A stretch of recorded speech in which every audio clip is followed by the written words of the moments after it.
योगी की पुलिस थाने में पिटती है।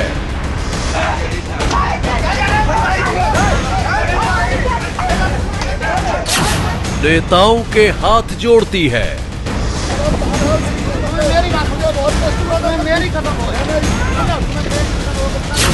और फरियादी को अपने कदमों में गिराती है।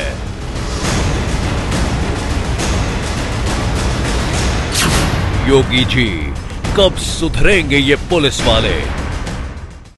सच्ची घटना में आज देखिए यूपी पुलिस की 3 तस्वीरें। पहली तस्वीर कानपुर की, जहां पुलिस चौकी में ही पिट गया एक दरोगा। कुछ लोग दे दनादन दरोगा जी को पीटते रहे और तमाशा देखते रहे पुलिस वाले।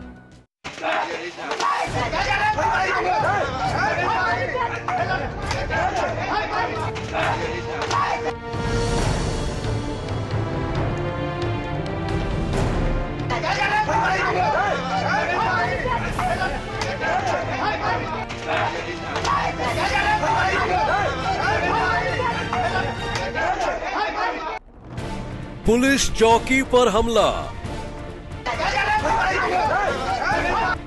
दरोगा की पिटाई, तमाशबीन बने पुलिस वाले। योगी जी कब सुधरेंगे ये पुलिस वाले?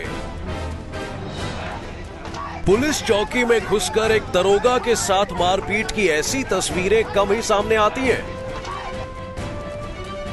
एक पुलिस वाले की ऐसी धुनाई आपने भी इससे पहले शायद ही कभी देखी हो। कानपुर की ये तस्वीरें देखकर आप सोच रहे होंगे कि ये दरोगा कौन है जो अपने ही थाने में पिट गया। इस दरोगा का गुनाह क्या था?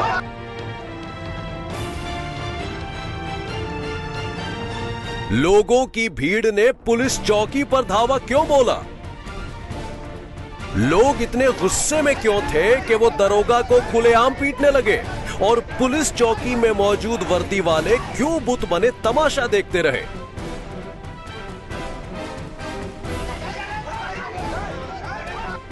हम आपको हर सवाल का जवाब देंगे, थाने में दरोगा की धुनाई की पूरी कहानी भी बताएंगे और इस दरोगा के गुनाह से पर्दा भी उठाएंगे। बस आप टीवी स्क्रीन से अपनी नजर मत हटने दीजिएगा। पुलिस चौकी पर हमला, दरोगा की पिटाई, तमाशबीन बने पुलिस वाले।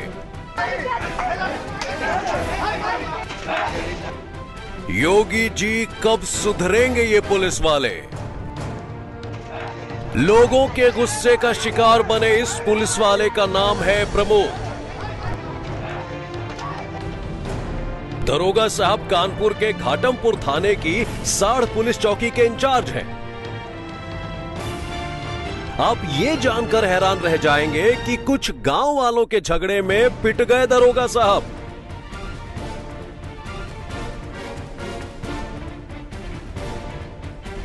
दरअसल गांव में 2 पक्षों के बीच गाय के खूंटों को लेकर झगड़ा हुआ था। झगड़ा इतना बढ़ गया कि दोनों पक्षों के लोगों ने पुलिस का दरवाजा खटखटाया। बाद में एक पक्ष ने चौकी इंचार्ज दरोगा प्रमोद पर दूसरे ग्रुप की मदद का आरोप लगाया और इसी बात पर दल बल के साथ पुलिस चौकी पर धावा बोल दिया। ग्राम बैजूपुरवा में 2 पक्षों में रास्ते पर खूंटा गाड़ करके जानवर बांधने और निकलने की समस्या को लेकर के 2 पक्षों में मारपीट हुई। मारपीट की सूचना 100 नंबर पर गई। 100 नंबर से PRB 460 मौके पे गई। उन्होंने समझा बुझा करके मामले को शांत करने का और जानकारी लेने का प्रयास किया कि मामला क्या है। तो कृष्णकांत, अंजना और उसका भाई आशुतोष नाम है संभवतः, ये लोग PRB के साथ मारपीट पर हमलावर हो गए।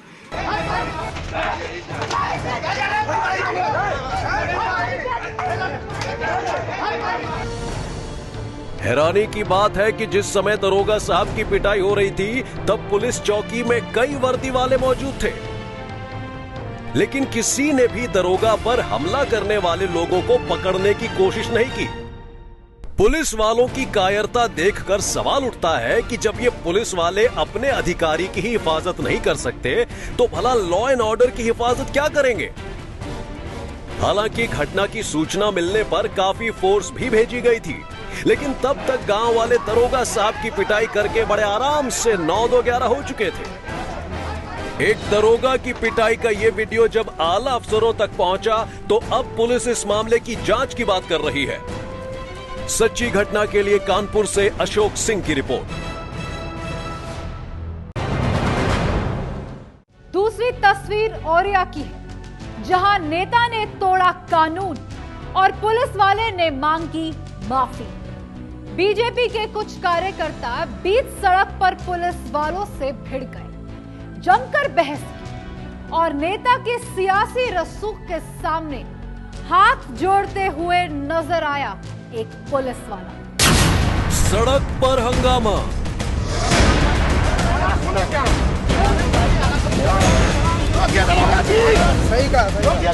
पुलिस से भिड़ा बीजेपी नेता।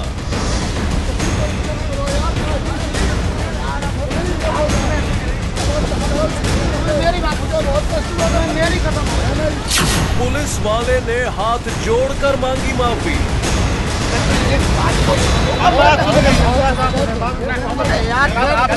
योगी जी कब सुधरेंगे ये पुलिस वाले।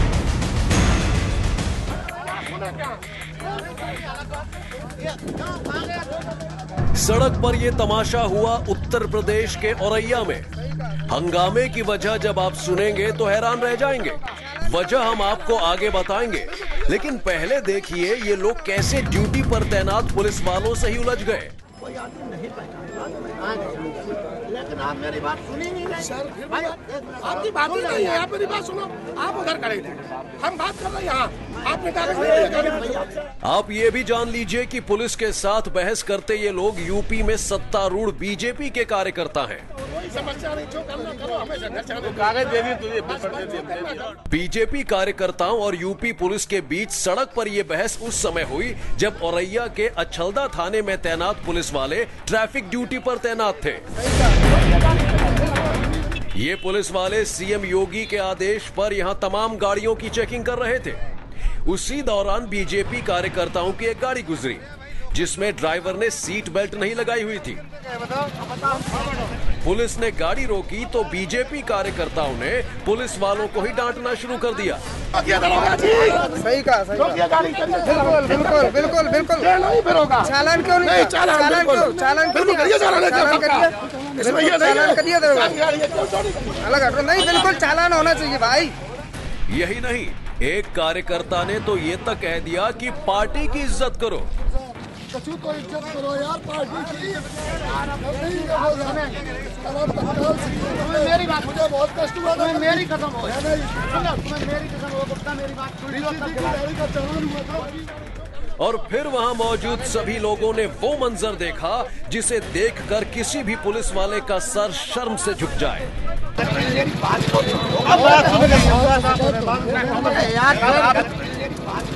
खाकी वर्दी में तैनात एक पुलिस वाले को बीजेपी कार्यकर्ताओं के सामने हाथ जोड़ने पड़े।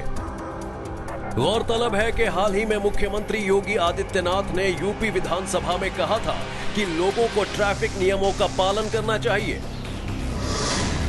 इसके बाद ही यूपी ट्रैफिक पुलिस ने 28 जुलाई से नियम तोड़ने वालों के खिलाफ बड़ा अभियान चलाया था। इस अभियान के तहत ही पिछले 2 दिन में 10,000 लोगों का चालान काटा गया। लेकिन औरैया में जिस ढंग से बीजेपी के कुछ कार्यकर्ता पुलिस से ही भिड़ गए, उससे सीएम योगी के दावों और पुलिस की मुस्तैदी दोनों पर ही सवाल उठ गए हैं। सच्ची घटना के लिए औरैया से सूर्य प्रकाश शर्मा की रिपोर्ट।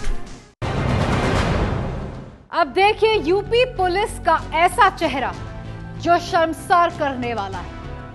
वहां पुलिस चौकी में पूरी ठसक के साथ कुर्सी पर जमे हुए थे दरोगा साहब और उनके कदमों में बैठा था एक फरियादी। दरोगा की इस तस्वीर ने पुलिस महकमे में हड़कंप मचा दिया है। आप भी देखिए पीलीभीत की ये सच्ची घटना। इस तस्वीर ने सीएम योगी की पुलिस का एक घिनौना चेहरा बेपर्दा कर दिया है। इस तस्वीर ने यूपी पुलिस के काम करने के तौर तरीकों पर सवाल उठा दिए हैं। सोशल मीडिया पर वायरल हो रही ये तस्वीर यूपी के पीलीभीत की है। हम आपको बताते हैं इस तस्वीर के पीछे की पूरी कहानी। फोटो में ये महाशय आराम से कुर्सी पर बैठे मोबाइल पर बात करने में मग्न है और एक बुजुर्ग इनके पैरों में पड़ा है। मोबाइल पर बात कर रहा ये शख्स किसी पार्टी का नेता या विधायक नहीं, बल्कि पीलीभीत के पूरनपुर थाना क्षेत्र बलरामपुर में तैनात चौकी इंचार्ज योगेंद्र पाल सिंह है और ये बुजुर्ग अपनी कोई फरियाद लेकर इनके पास पहुंचा है। एबीपी न्यूज ने आरोपी दरोगा योगेंद्र पाल से तस्वीर के बारे में सवाल किया तो दरोगा ने सफाई दी कि बुजुर्ग बिन बताए ही पैर में पड़ गए थे। मगर दादा कुछ बताओगे मेरे लायक जो हेल्प करो और मुझसे कुछ चाहिए दक्षिणा तो ले अपने। मैं देख ही नहीं पाया, समझ ही नहीं पाया जब तो झुक गए थे। तो ये फोटो जो वायरल हो रहा है गलत? हाँ, कुछ मतलब उनका कोई यहाँ कोई वादी प्रतिवादी या ना उनको कोई पता पत्ता, ना कोई उनकी कोई जांच थी, ना किसी ने उनको बुलाया था। दरोगा के पैर पकड़ता ये बुजुर्ग दरअसल रिपोर्ट लिखाने थाने पहुंचा था। बताया जा रहा है कि बुजुर्ग का अपने रिश्तेदारों से झगड़ा चल रहा था, जिसे लेकर बुजुर्ग पुलिस चौकी में फरियाद लगाने पहुंचा था। तहने जी लोग हमें साथ लेके गए, फिर हम रिपोर्ट लिखाई, उन्हें दे इनके पाइन पर गए बाबा। किनके? दरोगा जी के। भाई फोन अब बात करते हैं, इतनी बात भाई उनने कहीं घर आई जाओ।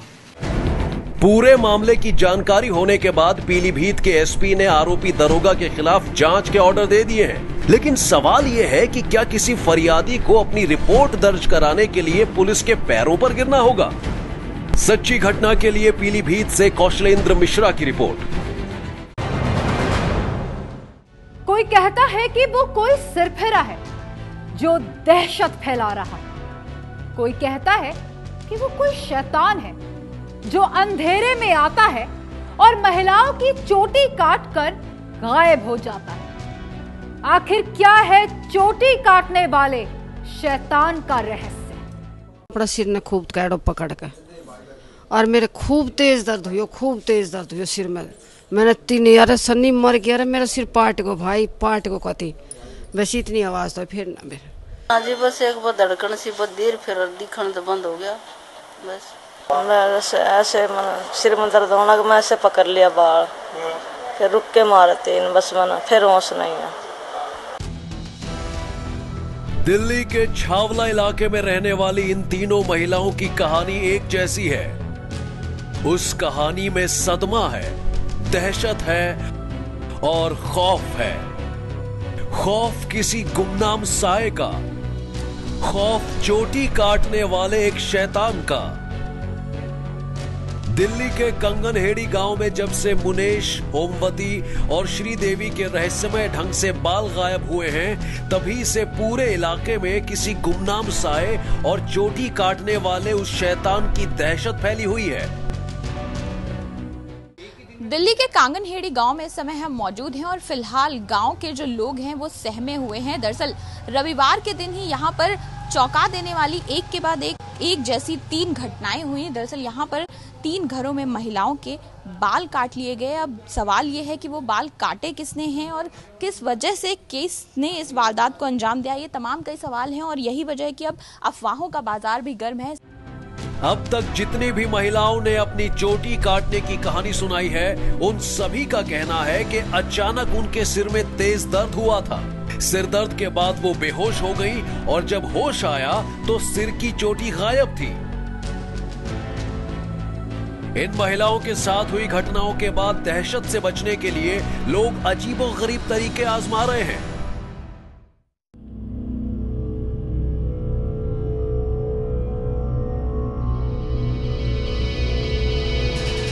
हर घर के बाहर नीम की टहनियां टंगी नजर आ रही हैं और हल्दी में सने हाथ के पंजे के निशान बने हुए हैं। साथ ही दिन रात चौकसी बढ़ा दी गई है। इतना बड़ी दहशत है इस गांव के अंदर, पूरे गांव में दहशत फैल चुकी है और काफी जो है यहाँ से अपने रिश्तेदारों में चली गई छोड़ के, बल्कि हाँ ताला लगा के। और गांव में हर जगह नीम के जो है टहनी लगा दी घरों में अपने बाहर, टोटके की जैसे टोटका होता है उस तरह से जाना यहाँ पे हर घर के अपने बाहर लगा दी नीम की। कुछ लोगों ने इस मामले में पुलिस में भी शिकायत की। पुलिस ने सभी शिकायतों की तहकीकात शुरू कर दी है। दिल्ली से सटे गुरुग्राम से भी चोटी काटने वाले शैतान की डरावनी कहानियां सामने आ रही हैं। गुरुग्राम की रहने वाली इस महिला ने भी दहशत की वही कहानी बयां की जो कहानी दिल्ली की महिलाओं ने सुनाई थी। मुझे सुबह पता चला था। कितने बजे? 5:30 बजे से। कैसे, क्या किसी ने बताया या आपको आपने देखा? मैंने देखा था। क्या चोटी आपके साथ में पड़ी थी कट के या पास में पड़ी थी?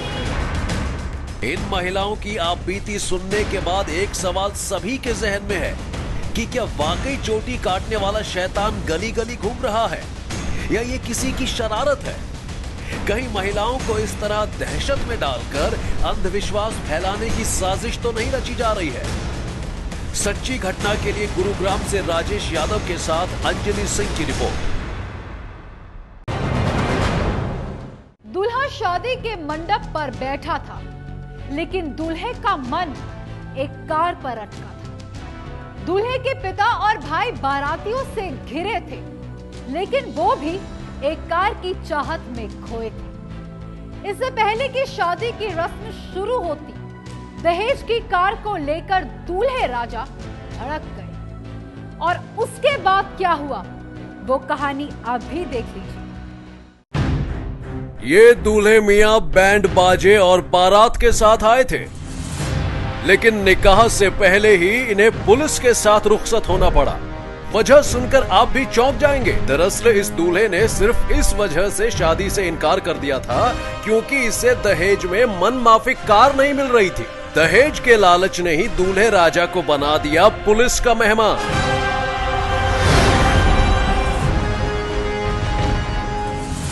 दहेज वाले दूल्हे राजा की ये कहानी यूपी के अमरोहा की है। गजरौला इलाके में रहने वाले रियासत खान ने अपनी बेटी की शादी गाजियाबाद के जहीर खान से तय की थी। तय दिन और वक्त पर जहीर खान बारात लेकर पहुंच गया। घर वालों ने सभी बारातियों का स्वागत भी किया। लड़की के परिवार का आरोप है कि जब दूल्हे ने दहेज में मिलने वाली वैगन आर कार देखी तो वो भड़क उठा और स्विफ्ट डिजायर कार की मांग करने लगा। सब कुछ करा, इंतजाम करा, वैगन आर लेकर आए। अब शादी हुई, उसके बाद लड़का आया। अब लड़का आया सीधा वहाँ बैठ कर सीधा यहाँ पे आ देखने के लिए गाड़ी को। उसके बाद डिमांड कर रहा है कि स्विफ्ट चाहिए, ये गाड़ी खड़ी कर दी और कैश मांग रहा है। लड़की वालों का कहना है कि इन लोगों ने दूल्हे के घर वालों के कहने पर ही वैगन आर कार खरीदी थी, लेकिन दूल्हे ने ऐन वक्त पर शादी से इनकार कर दिया। दुल्हन के घर वालों ने पहले तो दूल्हे को समझाने की कोशिश की, लेकिन जब दूल्हा नहीं माना तो दुल्हन के घर वालों ने दूल्हे सहित सभी बारातियों को बंधक बना लिया। दुल्हन के भाई का इल्जाम है कि दूल्हा 5 लाख रुपए की मांग कर रहा था। इधर बारातियों को बंधक बनाए जाने की खबर जब पुलिस तक पहुंची तो पुलिस की एक टीम ने बारातियों को रिहा कराया। पुलिस ने दूल्हे के साथ ही उसके पिता और चाचा को भी हिरासत में ले लिया। इस दूल्हे को ना दुल्हन मिली ना कार। हाँ, दहेज के लालच ने इसे हवालात की हवा जरूर खिला दी। सच्ची घटना के लिए मुरादाबाद से उबैदुर रहमान की रिपोर्ट।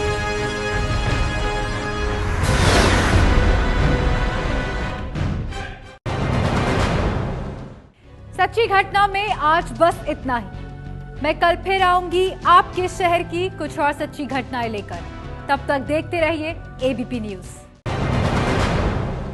ये है एबीपी न्यूज, आपको रखे आगे।